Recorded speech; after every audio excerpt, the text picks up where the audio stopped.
સુરત શહેરમાં જોખમી સ્ટંટબાજી કરનાર રિક્ષા ચાલક સામે પોલીસની તાત્કાલિક કાર્યવાહી સામે આવી છે। ડુમસ રોડ પર સ્ટંટ કરીને લોકોને જોખમમાં મૂકનાર રિક્ષા ચાલક હવે કાયદાના સકંજામાં આવી ગયો છે।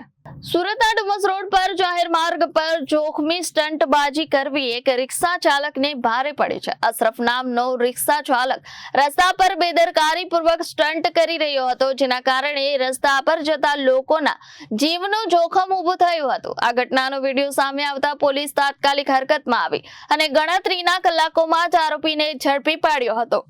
પોલીસે આરોપી સામે કાયદેસરની કાર્યવાહી હાથ ધરી છે અને આવી સ્ટંટબાજી સામે કડક પગલાં લેવા ચેતવણી આપી છે। मैं आज लसकाना से पैसेंजर सवारी भर के डुमस के लिए आ रहा था। एयरपोर्ट वाली रोड पे मस्ती करते पैसेंजर हमारे मस्ती करते आ रहे थे।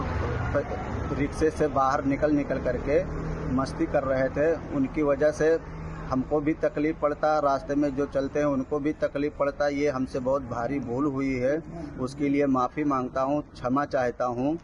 दोबारा ऐसे कभी गलती नहीं करेंगे। ब्यूरो रिपोर्ट जनादेश न्यूज़, सूरत।